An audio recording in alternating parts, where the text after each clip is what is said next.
की गोद से उतरकर अब हम उस अनंत महादेव के दरवाजे पर खड़े हैं जो अनादि है, अनंत है। भगवान शिव अनादि और अनंत निनाद के प्रतीक माने जाते हैं, जो सृष्टि के आरंभ से लेकर अंत तक विद्यमान रहते हैं। वे समय, काल, जन्म और मृत्यु से परे हैं और उनकी महिमा अद्वितीय है, अपरंपार है। शिव का स्वरूप निराकार होते हुए भी इतना भव्य है कि उसे समझना मानवीय बुद्धि से परे है। वे सृजन, पालन और संहार के त्रिविध कार्यों के एकमात्र साक्षी और संचालक हैं। शिव का रौद्र रूप उनकी प्रचंडता और शक्ति का प्रतीक है। जब संसार में अधर्म और अन्याय की सीमा पार हो जाती है, तब शिव अपनी प्रचंडता को प्रकट करते हैं। उनका त्रिनेत्र इस विकराल रूप का प्रतीक है, जो खुलते ही समस्त जगत को भस्म करने की सामर्थ्य रखता है। यह तीसरा नेत्र केवल विनाश का प्रतीक नहीं, बल्कि अज्ञानता और अधर्म का नाश कर सच्चाई और ज्ञान का मार्ग प्रशस्त करता है। शिव का तांडव नृत्य उनकी प्रचंडता का चरम रूप है, जिसमें उनका निनाद ब्रह्मांड के प्रत्येक अंश को झकझोर देता है। यह नृत्य संहार का सूचक है, परंतु इस संहार में सृजन की संभावनाएं छिपी होती हैं। जब वे अपने डमरू की ध्वनि करते हैं, तब अनाहद नाद उत्पन्न होता है, जो जीवन और मृत्यु के चक्र को चलाता है। शिव की जटाओं में बंधी गंगा उनकी करुणा और शांति का प्रतीक है। जब उनके कंठ में बंधा विष उनके त्याग और सहनशीलता की महिमा का परिचायक है। उनके हाथ में त्रिशूल तीनों लोकों पर उनके आधिपत्य और शक्ति को दर्शाता है। यह त्रिशूल सृजन, पालन और संहार के तीनों रूपों का प्रतिनिधित्व करता है।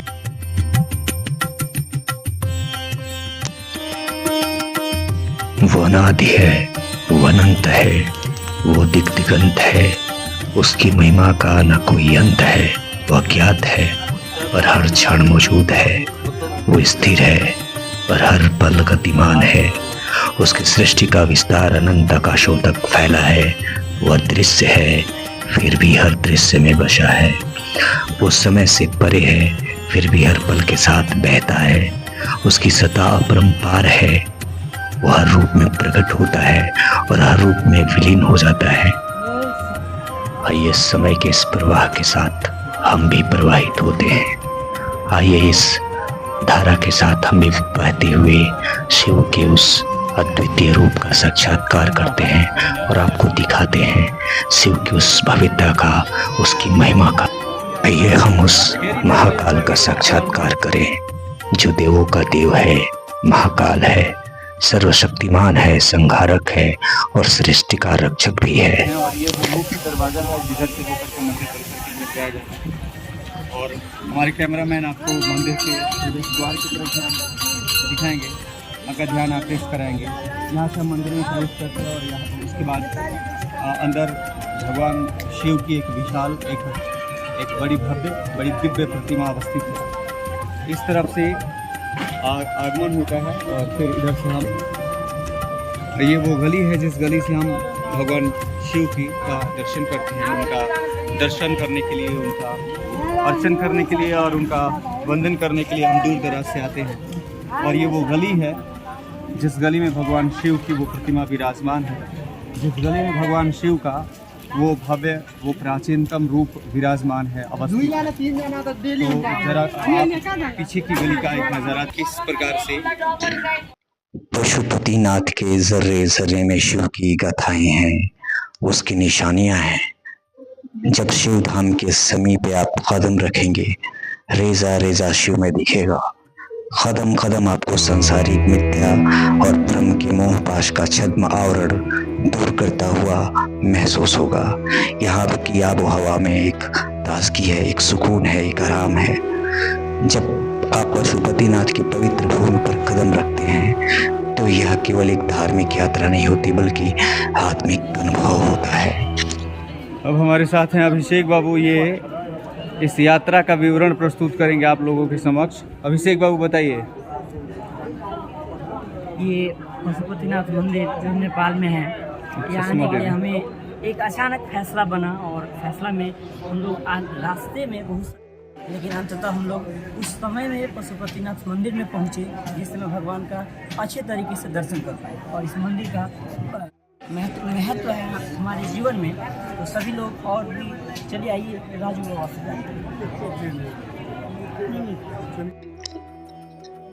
ये जो आप चेहरे देख रहे हैं, इन चेहरों की रोशनी बयां कर रही है कि आने के बाद आदमी परम सुख को प्राप्त करता है। यहाँ आने के बाद सारे गम, सारी परेशानियां, सारे दुख अपने आप स्वयं दूर हो जाते हैं, क्योंकि सिर्फ शिव होता है। शिव ही शिव आपको नजर आएगा। आपको एहसासों में, आपकी एहसासों में शिव होगा, आपके हर कदम में शिव होगा, आपकी हर आहट में शिव होगा, आपके हर एहसास में, आपके हर शब्द में शिव होता है। शिवत्व को महसूस करती हुई ये फिजाएं सभी लोगों को अपनी तरफ अनायास ही आकृष्ट करती हैं, सबको आमंत्रित करती हैं। ये लोगों का हुजूम, ये पशुपतिनाथ मंदिर के चारों ओर शिव की निशानियां हैं, शिव की कहानियां हैं। जरे जरे में शिव ही शिव है। मंदिर के भीतर मौजूद हर रेजा शिवमय है। मंदिर की दीवारों से लेकर घाट के पत्थरों तक हर वस्तु में शिव की गाथाएं छुपी हुई हैं। हर मोड़ पर ऐसा महसूस होता है कि यहाँ का हर कोना, हर पेड़, हर नदी आपको शिव की ओर आकर्षित कर रहा है।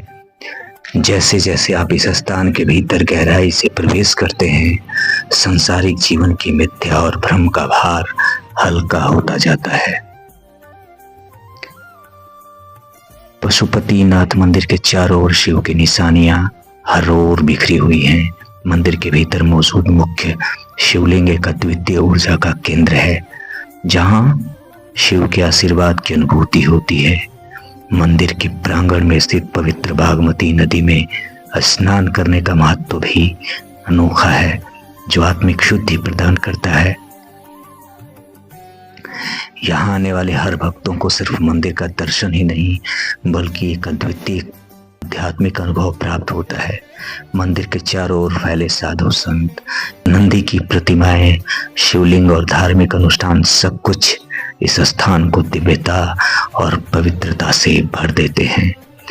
पशुपतिनाथ की भूमि केवल एक तीर्थ स्थल नहीं, बल्कि एक ऐसी आध्यात्मिक यात्रा है जो व्यक्ति को सांसारिक मिथ्या और भ्रम से मुक्त कराती है।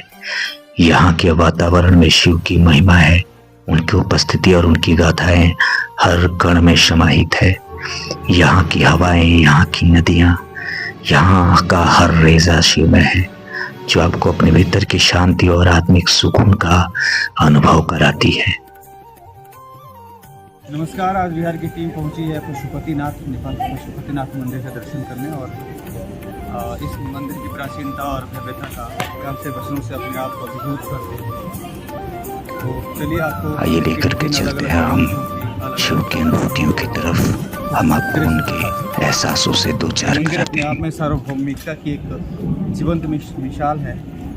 इस मंदिर के बारे में कहा जाता था जब रावण का काल था, और ये मंदिर तब भी रहेगा जब कलयुग का अंत होगा। मतलब कलयुग के समापन के साथ साथ इस मंदिर की भव्यता विराजमान रहेगी। यहाँ माना जाता है कि साक्षात शिव अपने भौतिक रूप में पाए जाते हैं। मतलब उनका यहाँ जो शरीर है वो भौतिक रूप से पाया जाता है। यहाँ शिवलिंग की पूजा नहीं होती है, बल्कि शिव के भौतिक रूप की पूजा की जाती है। धन्यवाद।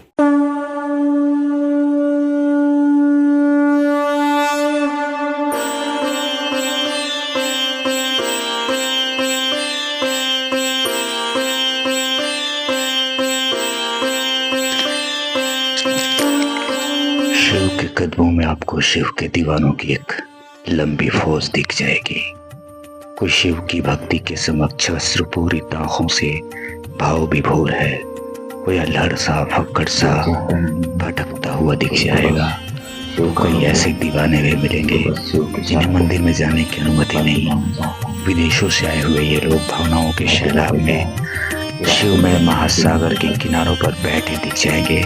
आइए ऐसे ही एक सैलानी से मिलाते हैं आपको, जो शिव के दीदार को बेचैन है, व्याकुल है।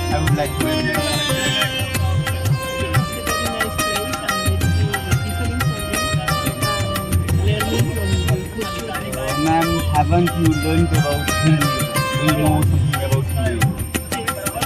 Did you visit the Pashupatinath temple? परंतु विवश है, मजबूर है, क्योंकि उसे मंदिर में जाने की अनुमति नहीं। What you felt? Would you like to visit here? Have you visited some? किसी तीर्थ स्थल पर जाते हैं तो अनगिनत स्मृतियाँ होती हैं, अनगिनत बातें होती हैं दिमाग में, और भक्ति की प्रकाष्ठा का एक शैलाब होता है, अध्यात्म का एक समंदर आपके साथ चलता है। और इस समंदर को संपूर्णता का भान तब होता है जब आप अपने उस मंजिल पर पहुंचते हैं। कुछ ऐसा ही हम लोगों की यात्रा का रहा है। ये यात्रा सस्पेंस से भरी थी, ये यात्रा रोमांच से भरी थी। बीच बीच में इस सफ़र पे कई बार ऐसा लगा कि शायद हम लोग इस यात्रा को पूरा ही नहीं कर पाएंगे। कई बार हौसले भी टूटे, कई बार समय भी बहुत लगा, लेकिन इस यात्रा को अगर हम उसे सफल बना पाए, किसी तरीके से यात्रा अगर पूरी हो पाई, तो हमारे बगल में बैठे हुए इस शख्सियत की वजह से पूरी हो पाई, जो लगातार बिना रुके, लगातार दिन रात इस खराब रास्ते पर आगे बढ़ते रहे और अंततः हमें उस दिव्य लोक में पहुंचाए, जहां आने की शायद अकेले आने का साहस ना तो हमें था और ना ही कभी हम आ पाते। तो आध्यात्मिक यात्रा की ये जो पुनरावृत्ति थी, ये शायद एक परम चेतना का प्रतीक बनी। यहाँ आने के बाद